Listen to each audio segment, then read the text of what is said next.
All right, actually, we'll be getting started now. Welcome, everyone. It's really great to see you. My name is Amy Antonucci. I am a New Hampshire Peace Action board member, and I'm really glad to welcome you to our Peace and Justice Conversation series online for Monday, December 1st, 2025. Our topic tonight is Heartbreak and Hope in the West Bank with David Grishaw-Jones. For over 40 years, New Hampshire Peace Action has been educating, mobilizing, and organizing to build a more peaceful and just future for all. In that spirit of respect, let's take a moment and acknowledge that we are doing our work here in New Hampshire on the traditional ancestral homeland of the Abenaki, Wabanaki, and Pennacook peoples, past and present. We honor with gratitude the land, the water, and the people who have been in relationship for all these generations. Quick reminder on our Zoom guidelines.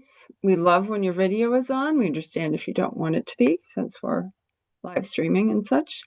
But we love seeing you. We will keep you muted for most of it.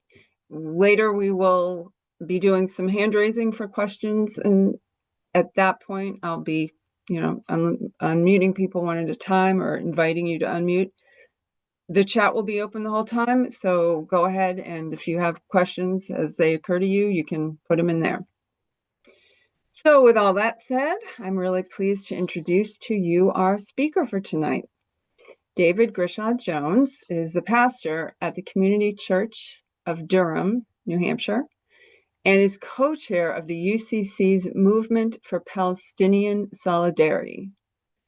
He has been on multiple delegations to Palestine, with the one back in the spring/summer, just the latest. He's also the recipient of the New Hampshire Peace Action 2025 Macy Morse Award, and he was one of the Mother's Day 5, along with me and probably some others on this call.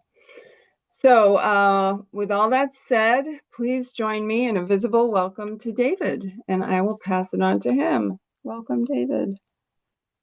Thank you, Amy, and thanks for this invitation. I see so many names on the screen whose witness I admire so very much. So it's really a pleasure to be among friends and allies and partners. And I don't need to tell all of you that given everything else that's happening in the world and in our own country, it's so important that we have relationships of trust and care and affirmation. And I count on all of you to be that for me, and I hope I can be a little bit of that for you tonight as well. I'd like to share a little bit of my journey with you tonight, but I'm very interested in conversation and your questions and a chance to kind of engage around what's up for you.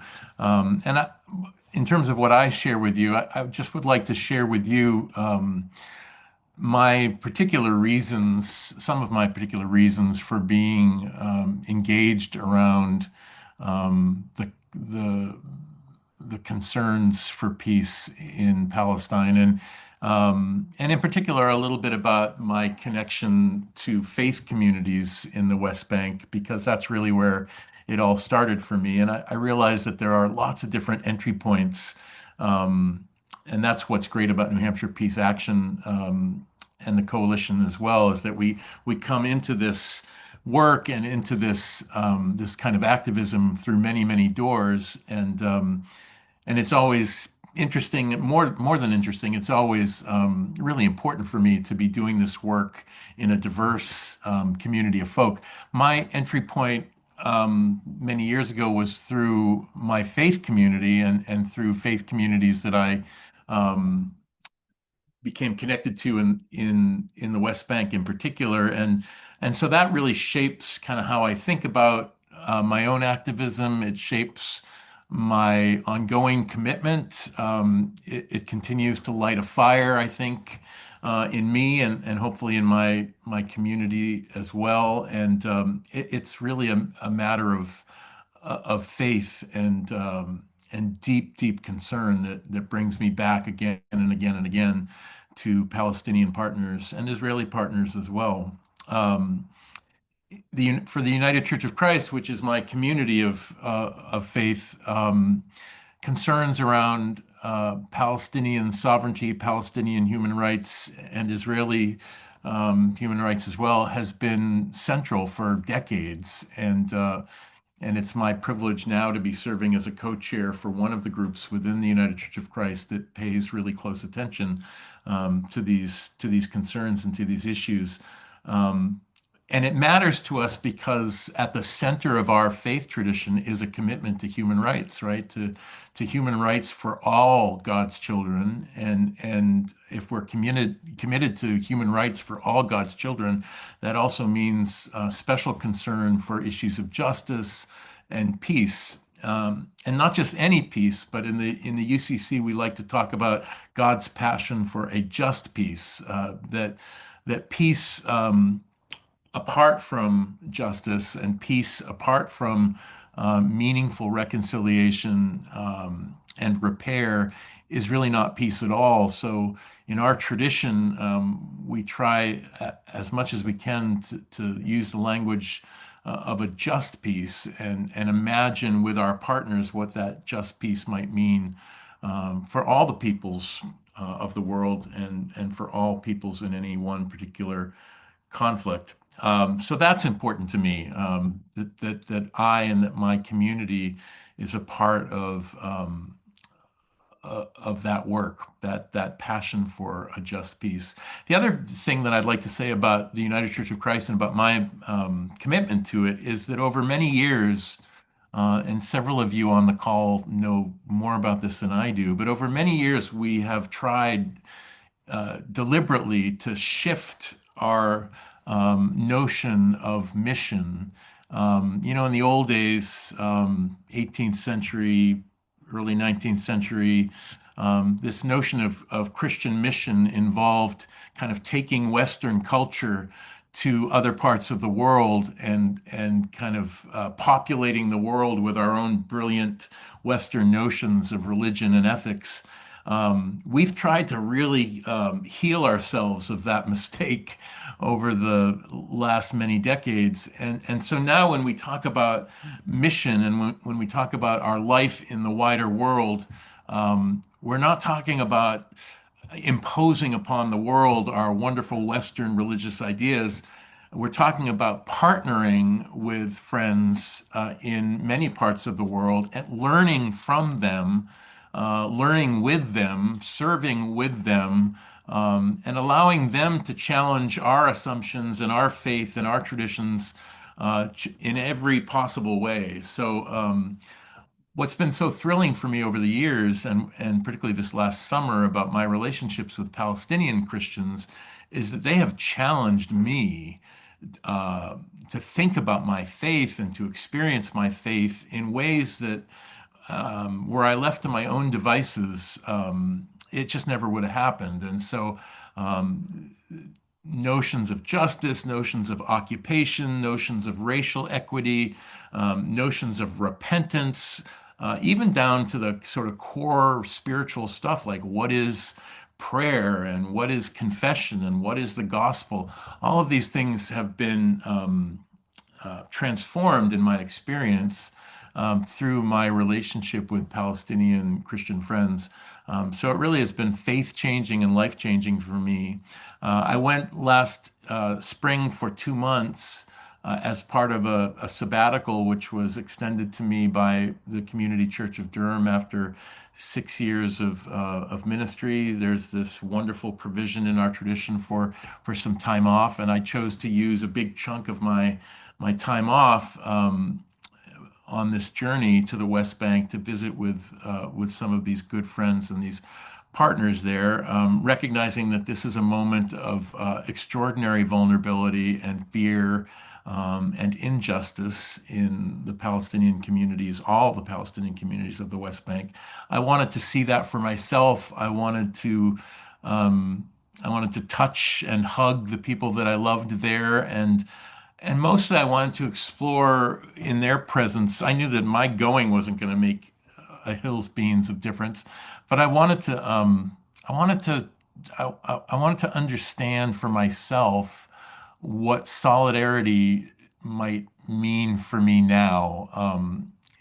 I find myself in church and in my preaching and teaching using these words so freely, solidarity, justice, just peace, all these words, and I felt a real desire to dig in conversation with partners in Palestine and understand these things in a new and in a different way. So solidarity, what does it mean for Dave Grishaw-Jones as a very privileged white clergy person in New England?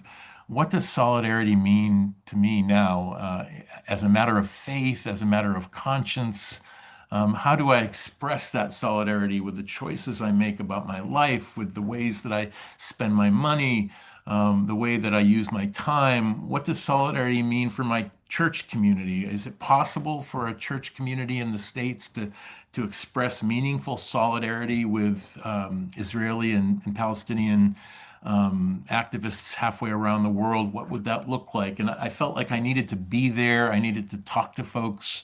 I needed to be challenged. I needed for folks to challenge me a little bit in order for me to grapple with what solidarity might mean for me now. On this side, in the midst of genocide, in the midst of apartheid, in a world that seems to be careening out of control, how can I best embody my faith and my faith's commitment to solidarity? And I would say that that one of the things that I learned this summer in those 2 months in the West Bank is that um, solidarity is a bunch of things for me. It does have to do with an intellectual commitment to justice and to a just peace and to human rights for all God's children. But it also has something to do with tangible relationships. And I know I'm really privileged to be able to talk about it this way because I've had the resources to travel and the resources to build these relationships with Palestinian friends. But I can't now think about solidarity with the Palestinian people apart from Zugbi Zugbi and Omar Harami and Rifat Kassis and Diala Gatos and Lucy Tashile and these actual people who are friends whose lives and pain and yearnings for peace and justice matter to me now in not just a spiritual way, but almost a physical way. So solidarity is both intellectual, it's both an orientation of my mind and my spirit, but it's also kind of woven into these relationships that I feel very personally now, and I can't think of solidarity apart from those relationships. So that's a little bit about faith and kind of how faith shows up for me and how it's been changed and challenged over years, 17, 18 years now, through these relationships with Palestinian friends. And I should continue to add some Israeli friends as well. One of the things I heard over and over again last summer from Palestinians was, gosh, we just really cherish those Israeli activists, those Jewish Israeli activists who are able to stick with this struggle and show up for us. So those folks too are deeply important to me, and I think of solidarity with them as being equally important to me. Um, as a part of our work. Well, I think what I'll do is just tell you a little bit more about the trip, and I'd be delighted in the Q&A part of our time together to share a little bit about what we in the United Church of Christ are saying um, about the genocide, but also about the ceasefire and what else needs to happen. We wrote a document recently that talks about the difference between ceasefire and a lasting just peace, and that's very important to us to help folks in the States and folks particularly in our churches understand that the ceasefire that's been arranged is not, cannot ever be the end of the journey. And you all know that. But I'd be delighted to talk about that a little bit more and what the churches are saying about that. Um, I want to say something about trauma, because I experienced in my 2 months with folks in Jerusalem and the West Bank a tremendous amount of trauma. It's everywhere you go. It's in every community you visit. It's embodied in a way. I wonder if this makes sense to you. The trauma lives in the bodies of folk and all the folk really on all sides of this conflict. In particular, in the Palestinian community right now, the trauma of genocide in Gaza. Clearly, I met folks and visited with families who've lost as many as 10, 15, 20, 30 members of their families have been killed since October of 2023. I don't even have a way to understand that kind of trauma and what that means and how a family kind of continues to maintain any kind of equilibrium, let alone hope, when they've lost that much over these last couple of years. But there's also the trauma in the West Bank, which again is not news to all of you. The oppressive violence of settlements and settlers in the West Bank, the encroachment of those settlements on Palestinian lands, the confiscation of Palestinian lands by settlers and some military agents in the West Bank. They're all wondering what's going to happen next, what piece of their lives will be disrupted or taken from them next. And the trauma is real. Some of you have been to the Tent of Nations, I'm sure, just outside of Bethlehem, and they've had hundreds and hundreds of their beloved ancient olive trees uprooted or cut down, sometimes in the middle of the night, by armed settlers who have set up their settlements on nearby hills and are now doing everything they can to scare this Palestinian family, the Nasser family at the Tent of Nations, to scare them off their land. So in all these ways, trauma is real and gruesome, and again, it lives in these communities and in the bodies of these people in so many ways. And again, in my experience of the West Bank this summer, I had to ask myself, um, do I bear some responsibility for all of that trauma? Has my tax money been used over and over again to initiate and to sustain violence that has inflicted that kind of trauma on all these folks? So that's part of the wrestling that I need to be doing and that I did for most of the summer. And if so, again, in the language of my faith tradition, how do I turn from that? How do I turn from being an accomplice to an ally? In the language of faith, in the language of my faith tradition, we might talk about that as repentance. I think of that as a conversation about repentance. How do I turn from being complicit and being how do I turn from being complicit to being actively engaged in some kind of nonviolent resistance to all of this violence and all of this trauma? The amazing thing that I found, among others, in the midst of all that trauma, was a people who are remarkably resilient, um, radically committed to their families, um, deeply in love with their land, their geography, the trees that they've grown up with, the crops that they grow. Um, so, in the midst of all the trauma and genocide and apartheid and years of it, decades of it, there is a particular resilience that probably you could find obviously in other parts of the world and other communities as well, but it shows up in the Palestinian community in a very, very special way. And being with them for 2 months and being able to walk with them and break bread with them and dance a little with them and weep with them for 2 months allowed me a special privileged glimpse of this resilient Palestinian spirit that I will treasure for a long, long while. By the way, that showed up for me at their dinner tables. Here they are, and again in May, June, and July, still in the midst of terrible, terrible violence every day. News coming from Gaza, sad, horrible violence happening nearby in the West Bank. I was in Bethlehem for most of this period.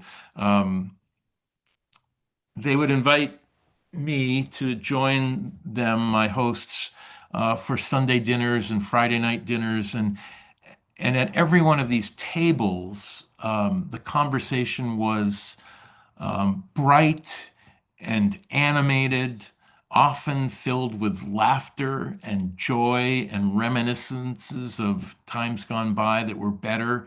And it struck me that the table, in so many ways, was the location or the heart of their own resistance.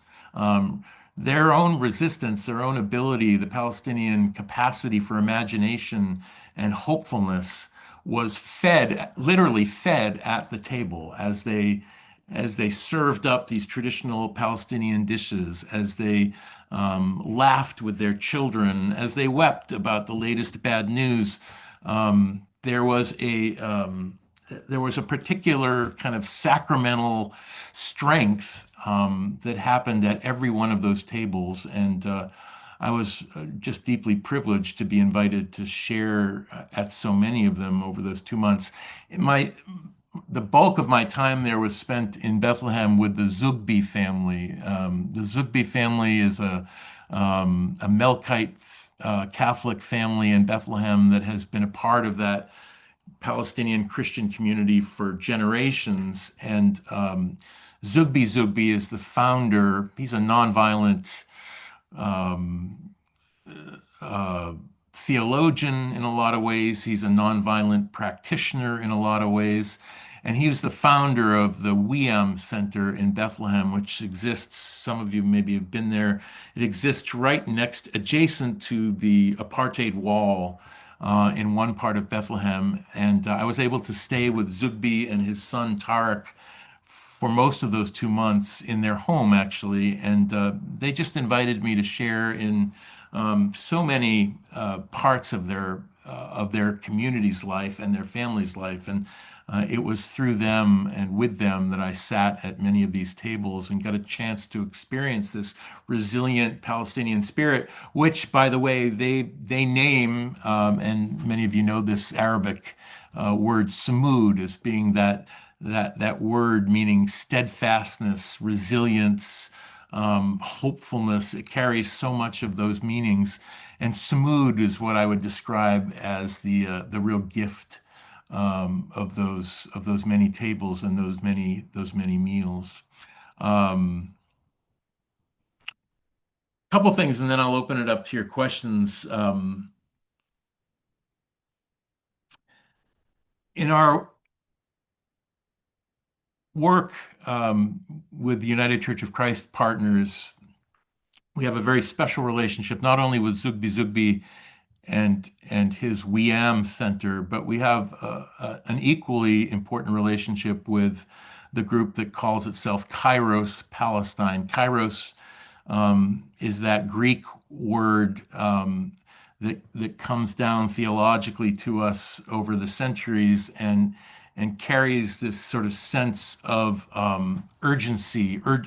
A Kairos moment is a moment of profound urgency, a moment of moral urgency. And the Kairos Palestinian movement brings together, the Kairos Palestine movement brings together many Christian communities in the Holy Land under that banner, insisting that this is a Kairos moment, that this people needs, deserves, and has every right to ask for our assistance, our solidarity, and even our sacrifice as they struggle for their own survival. And in that Kairos community, they've offered to the church over the last 15 years some very urgent and very important statements that we in the United Church of Christ have taken to heart. One many years ago was called A Cry for Hope. And most recently, just a couple of weeks ago, they have offered to the world, and particularly to the Christian community, another statement that offers their own evaluation, their own language around what they've experienced over these last couple of years, and then makes some very concrete requests. And in one of those requests, which has really landed hard in my heart, is they've asked the churches of the West to move from what they call an abstract um, religious framework to a contextual and concrete one. And I think what they mean by that is that we, in the Christian world, we're so fond of abstractions, and we too easily think of faith as a matter of abstract concepts and simple ideas. But what they want us to do now is to take their struggle and the struggle of other oppressed peoples around the world as almost the ground zero of our theological reflection and our faith work. And in that spirit, one of the things that they have reminded us, and one of the things I've been thinking a lot about, is the importance of land. And I'm looking at Amy Antonucci and realizing I don't have to explain any of this to Amy and to others like her, but in the Palestinian Christian tradition, the land is everything. Their connection to the land, their love, their devotion to the land, their desire to tend the land and the orchards and the flocks and the crops that their ancestors tended before them. The land is the concrete embodiment in so many ways of God's love for them. And I'm just so aware in my own tradition and in my own American life how little connection I have to the land. And again, many of you do this much differently, but it's so easy in this country to have no sense of the land beneath our feet or our own reliance upon it, the health of it, the well-being of it, the sharing of it. And so this is, again, one of the ways in which my Palestinian friends have challenged me to think about my faith in a very different way. It's not just about me and Jesus, you see, it's about me and Jesus and a community that is dependent on a particular land, a land that has been colonized, a land which needs to be freed from colonization, a land that needs to be shared equitably in order to be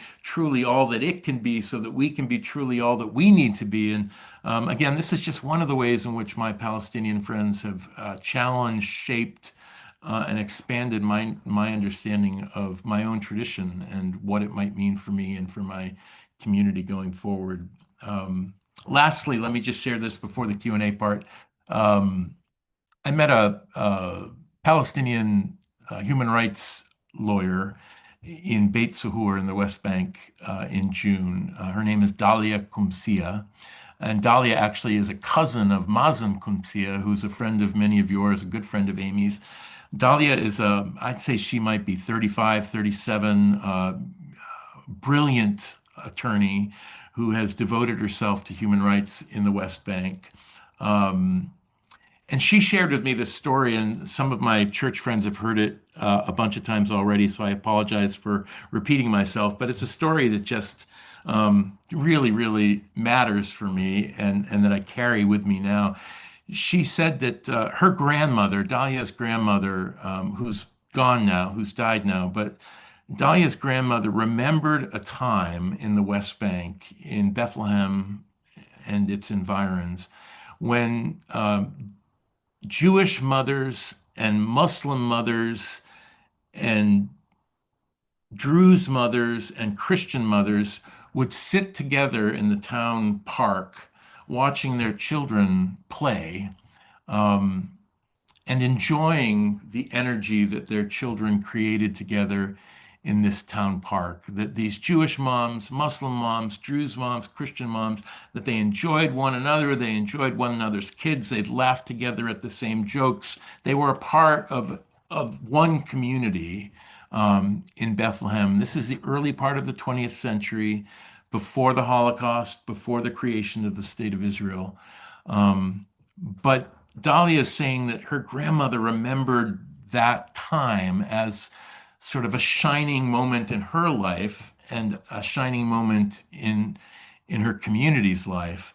And then she followed that up by saying that the grandmother also remembered that from time to time, the Muslim mom would have to run off for some reason. Maybe she had to run off to the mosque for prayer. And she would hand off her baby, her nursing child, to the Jewish mom, who was more than willing in her place to take over the breastfeeding for a couple of hours. And similarly, she said, and there would be times when the Jewish mom needed to run off to a meeting or needed to run off for an appointment. And the same thing would happen. She'd pass off her little baby to the Muslim mom, and the Muslim mom would nurse. In other words, these women had relationships in this part of the 20th century that were so tight and so loving and so caring and so devoted to one another's families that they would breastfeed one another's kids. They were part of the same family. They saw one another as sisters and as parts of a community that could trust one another in that kind of a way. And Dahlia is telling me this story with tears coming down her face, wanting me to know what she knows, wanting us to know what she knows, which is that's what they're created for, that's what we're all created for communities, not for apartheid and not for communities divided by race or religion or ethnicity or politics, but we're created, she said, to breastfeed one another's kids. It was a radical, mind-blowing thing for me. But she felt it deeply, and she wanted the rest of us to feel it as well, and to maybe be empowered by that memory that lives in her as it lived in her grandmother, that we don't have to kill one another to survive on this planet together. But we do have to be willing to take steps toward one another and maybe even to care for one another's children as those women were doing. And that's really bringing out that would really bring out the best of us. So I thank you for the chance to share some of those anecdotes with you. Be happy to share more. I've got some links that I'll toss into the chat for some of the projects that we're working on in the UCC that are similar to the projects and legislative initiatives that many of you are working on. If you're a part of a church anywhere in New Hampshire or elsewhere, I want you to know that your church can and should be involved in this, that there are little things and big things that each of our churches should be doing to talk about violence, to talk about war profiteering, to talk about genocide, and to say no, to say that's not okay with us. It's not okay that our tax money is being used to perpetuate such violence, and it's not okay that our tradition is being used to bless it as well. So I'm happy to chat about that as well. But your questions, your thoughts, and happy to have another 20, 25 minutes of conversation about these things. Well, thank you so much, David. That was really, you had some beautiful stories in there and some heartbreaking ones, and we appreciate hearing them. There are quite a few comments and some questions, and Jeffrey will be first up. Jeffrey, you should be able to unmute now. Do you ever hear yourself when you just talked? Because what you just said reminded me of of James Cameron's movie Avatar, especially with his anti-imperialism message that he put in there. That we need to spread that message around if you know what I mean. More stuff like that. Yeah, Do thank you you. do you agree? Thank you, Jeffrey. Yes, I agree, and I appreciate the connection. I hadn't thought of that connection at all till you just mentioned it, but thank you for that very much. So, you want to share your thoughts with the others about that connection? Boy, I need to remember the movie a little bit more. But we really are one community, right? We really are one family, and what brings the best out of us is overcoming division and learning how to celebrate one another's traditions and not fear them. And so that's my hope that we can be a part of that. Or exploit it just so you can get a precious mineral. That's right. The exploitations, yeah, it's no good, and we can't survive it. We're not going to survive it. I think maybe, Jeffrey, you're also referring to that deep connection to land, Yeah, and yeah, yeah, Yeah, willingness to yeah, risk for it. So, yeah. yeah. yeah. Absolutely, absolutely. Culture and all that. We need more people like Jake Sully. Hmm. You know, All right. Thank you, Jeffrey. Thank you, Great Jeffrey. Yeah. connection to make. And I'm going to move on to Scott. And go ahead, Scott, if you're. Hi, David, and welcome home. Hey, Scott. It's good to see So glad to you. have you here. Good to see you. Just curious about this, David. Not knowing anything about the interfaith, activity, Hmm. does you or has the UCC made any effort to reach out to synagogues, for instance, and propose some sort of dialogue, on this subject? Thank you. Yeah, I mean as you know, Scott, that's a really rich and complicated question, and obviously, I mean, in the UCC, going back many years, our commitment has always been to interfaith dialogue, partnership on all kinds of social justice issues, um, a- and simply for the betterment of our communities. We really do believe that we're not called to change one another's minds in terms of religious life, but to cherish the differences and to explore the commonalities, and that's at the heart of our tradition. And obviously, what's happened in Gaza in particular, but in the Holy Land more generally, has made those conversations more complicated and a little bit more difficult over the last many years, but particularly the last three or four.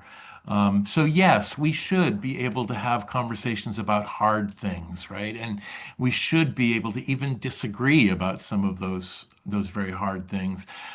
And I would say that in our particular wing of the UCC, what we have pivoted to just a little bit over the last couple of years is conversation with those Jewish allies who are coming at this in the same spirit that we are, not because that's just easier to do, but because we really do believe that we need to build a bigger movement, a bigger American movement for peace, for a just peace, and that working with folks from If Not Now and Jewish for Peace, Jewish Voice for Peace, and Not in Our Name, as some of you are so familiar with, that working with you folks is the way or a way for us to build this bigger, more robust movement with more energy and power to make a change in Washington and in the halls of power. That doesn't mean that those complicated conversations aren't important, because they are, and we have to build them with tenderness and courage and honesty.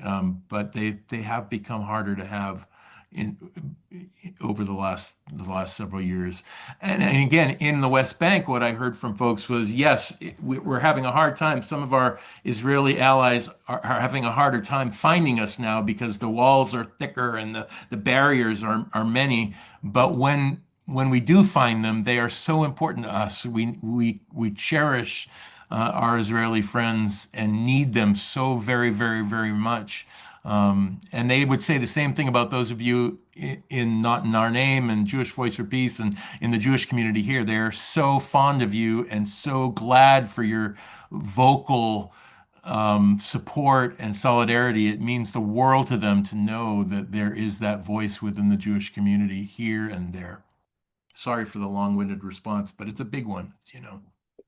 Scott did want to I'll let Scott follow up. I saw him chat.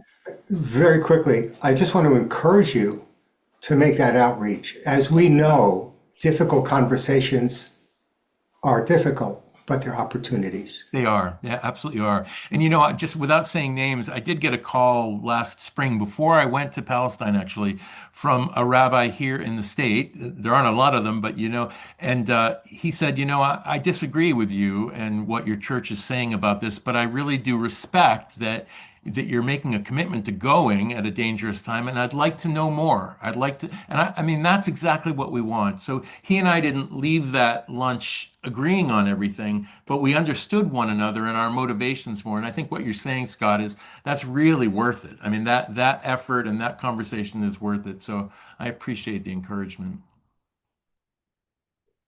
And Moji should be allowing you to, yeah, there you go.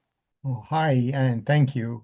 And thank you for this beautiful conversation and presentation.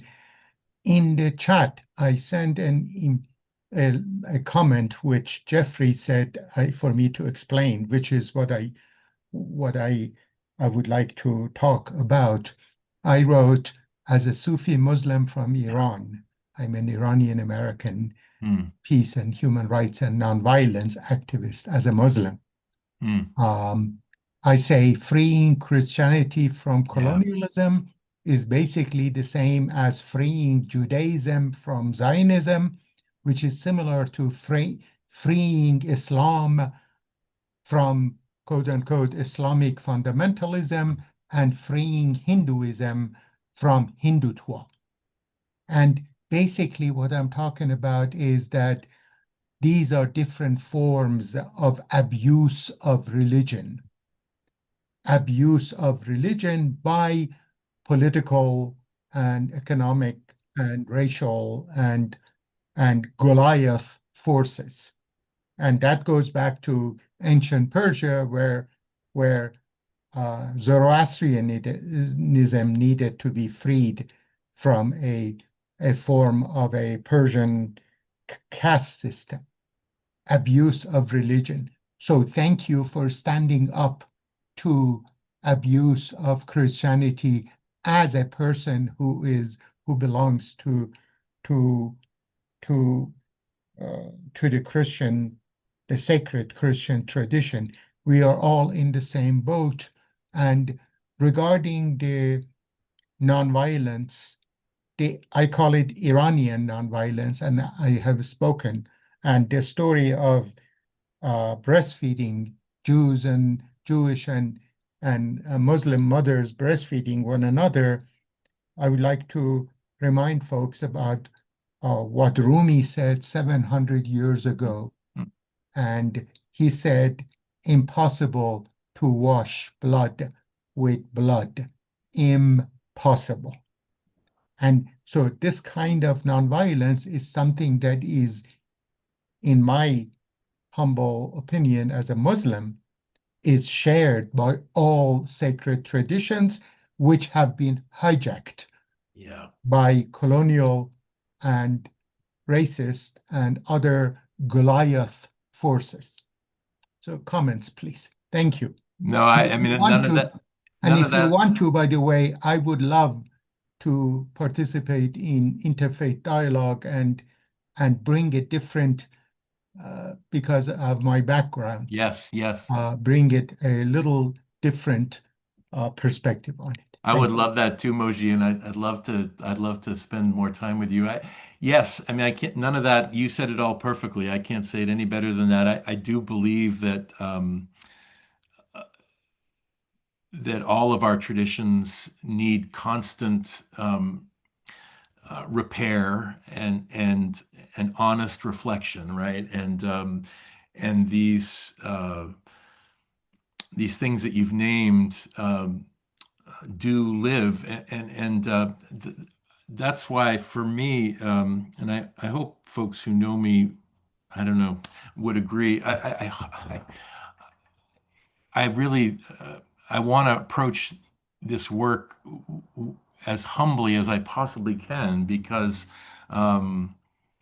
just as you say, Moji, just as Judaism has work to do addressing Zionism, Christianity has so much work to do in addressing the roots of colonialism, anti-Semitism, Islamophobia, all these things that live in the church, right? And so it's not at all the case that any one of our traditions stands in judgment over any other, and we approach these things with the greatest humility. And then I want to sort of thank you for reminding me that it is through nonviolence and through diverse communities of nonviolent practice that I think we do our best work. We do our best repair work on these great traditions. I think these traditions are wonderful. Judaism, Islam, Christianity, so many other, these are wonderful traditions, but they require this constant care and reflection and repair work. And we do that repair work best in diverse coalitions and communities of conversation and reflection. So thank you for reminding me of that. And I'm all in and look forward to further conversation with you, Moji. Appreciate it very much. All right, Kathleen is up next. You should be able to, yeah, there you go. Thank you.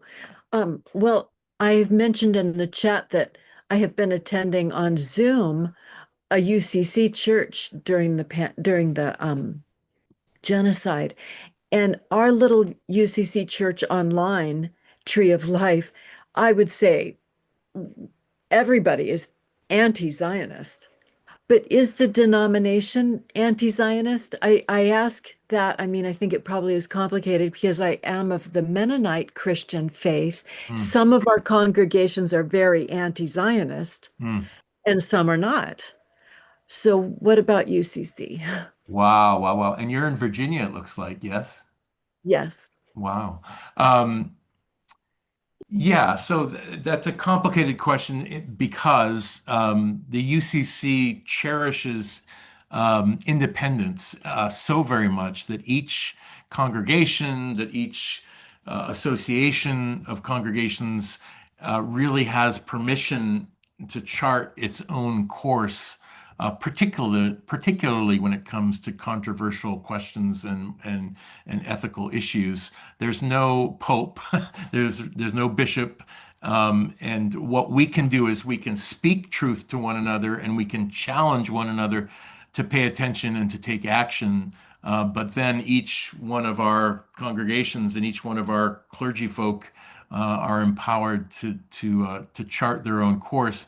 So yeah, but yes, I would say over the history of the UCC, there's a strong tradition of anti-racism, a strong tradition of addressing bigotry and prejudice, a strong tradition of addressing anti-Semitism as well. And over these last several years, a strong tradition of addressing white Christian nationalism in this country and Zionism abroad, which I think we recognize are connected, you know, are sort of fruits of the same tree in a sense. And so we all need to be doing this work to address colonialism in all of its shapes and forms and racism in all of its shapes and forms. And by the way, we can't just do it.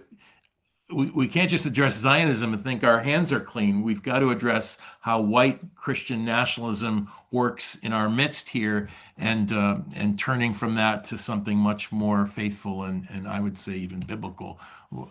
So that's the work ahead of us. Yeah. Okay, Chris, can you unmute now? Should let you. There you go. Yes, yes. Thank you, David.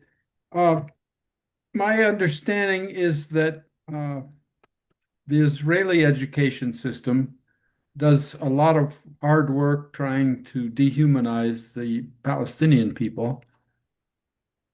And also, I'm wondering if is that a similar factor in the way that Palestinians and their children are educated, or is there a more enlightened and a more nonviolent awareness among the Palestinian people that you've met? And I guess I should understand also that you probably may not have met a typical cross-section of Palestinians, but Yeah, I'm just curious about that. that's undoubtedly true. Yeah, I didn't get a good taste for educational institutions while I was there, and I really haven't dug into that over the years either. I would say that again, my experience last summer and over the last bunch of years is that this raging violence that we are allowing in the West Bank and in Gaza is not sowing seeds of peace and understanding among anybody. You can't treat people that way and expect them to look at you or your culture with love and affection. So there's distrust, there's trauma, there's anger, there's rage. And again, if we really are committed to a world in which Palestinians, Israelis, Arabs, Christians, Muslims, Jews, atheists, if we're really committed to a world where they are living together, governing together, building economies together, we would do everything we can to stop the flow of violence and weaponry into that region. So, and it is getting passed down to kids on all sides. I mean, it can't be otherwise. So we owe it to them to help with a different world. Okay, I know there are hands up, but I'm falling way behind in the chat, so let me get a few of And I those. just wanted to say, I'm agreeing with Janet that they're not teaching hate at all, as far as I'm concerned. In fact, I'm stunned by the diversity training in the Palestinian communities that I was visiting with. I just think that hate is in the air, hate in terms of the bombardment, the violence, the weaponry, and they need a chance to live beyond that. I think there's the education they get when most of them only ever meet Jewish people as soldiers. Yeah, right, So right, that's right, doesn't have to go to school to right. have that just right in front of them. Okay, so in the chat, I wanted to bring Betsy's comment forward. She says, it seems like many churches are silent when it comes to Palestine and Israel, genocide, liberation of Palestine, even if they say they're just peace. How can we wake them up to, at the very least, start naming the genocide and our complicity? She's aware of a movement during Advent to preach Palestine in the US. Do you know about it, and how many US clergy might be part of it? Yeah, that's a great question. And one of the things that we've talked a lot about within the UCC movement for Palestinian Solidarity is creating ways for churches, local churches, to participate in this movement in all kinds of ways. I'd love to see more churches divesting, for example, divesting from Chevron, divesting from Palantir, divesting from some of the leading companies that have made bundles of money on genocide and occupation. And I think that there are churches doing that, and there are denominations doing that, and more of them should. But even if your church isn't ready for divestment, there are other steps that you can take. There are meaningful steps you can take. A pastor can preach a sermon during Advent, as Betsy's saying. There's a red candle campaign, which I'll drop in the chat, which is inviting churches to do a candle ritual during Advent that reminds folks about what's happening in Palestine and the needs and hopes of the Palestinian people in the land where Jesus was born, right? So there are ways, and I'm not even going to say these are little ways. I think that every church just needs to do something to get started to break the silence, which is for too long been a part of our tradition and has allowed what's happened to happen without any moral voice coming from the American church by and large. So we're trying to offer churches ways to do that. So a couple of things in the chat. I put our BDS toolkit in the chat, which is a really neat toolkit that churches can use to get involved, again, with different kinds of involvement. I'll put the Red Candle campaign in there. And there's another Advent campaign from a group called Christians for Palestine, which suggests ways for churches to be involved in activist efforts, both during the Christmas season and beyond it. So yes, Betsy, every church should be able to do something, and every church that does something breaks the silence just a little bit. And I think it's our responsibility to be doing that.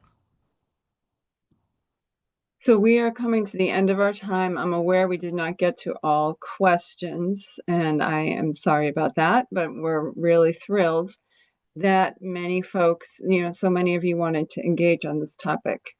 And really, really grateful to you, David, for doing so. Let me share a little bit of info and okay, and some things in the chat. First, I need to note for folks that this series is free. It will remain free. That said, we do run on donations. So if you can contribute, nhpeaceaction.org/donate is how you can do that. Also, we really want you to stay in touch with us at nhpeaceaction.org to learn more about what we're working on and what events we're planning. Here are a few things that are coming right up. We have vigils for Just Peace in Palestine continuing Wednesday, December 3rd, 2 to 3 p.m. at Representative Pappas's Dover office. Thursday, December 4th, noon to 1 p.m. Folks will be at City Plaza in Concord, New Hampshire. And then Wednesday, December 10th, 2 to 3, we're at Senator Shaheen's office in Dover. Also, I want to mention that this Saturday, December 6th, in Concord at the UU Church there, we'll be holding a Peacekeeper 101 training. So we have a huge call for peacekeepers and could really use some more. So if you're interested, we'd love to have you. Our next Peace and Justice conversation via Zoom is on Monday, December 15th, 7 p.m. Eastern Time. And it is called Courage in Kurdistan, Nonviolence in a War Zone, with David Blair, who went on a community peacemaker team to Iraqi Kurdistan in October. So kind of continuing this idea of showing up in person for solidarity. I also will say on Monday, December 29th, 7 p.m. Eastern Time, we'll be on Zoom with our last Monday night event for the year, and it will be an unrecorded participant conversation. We'll watch and then discuss the video, A History of Nonviolence, made by Rivera Sun. And a look not just at this past year, but far beyond it, to some things we can be proud of as nonviolent activists. And let me announce our New Hampshire Peace Action book study of This is an Uprising. It starts Thursday, January 8th, 7 p.m. Eastern Time on Zoom. We'll have 6 sessions. So we have a bunch of stuff coming up, as you hear. And some of it's in person, some of it's online. There's just many, many ways to connect with us. And we thank you for coming. We are sorry we did not get to all the questions. But we really appreciate your engagement. And let's thank David visibly here, since no one can hear us. Yay. And thanks to all of you. And we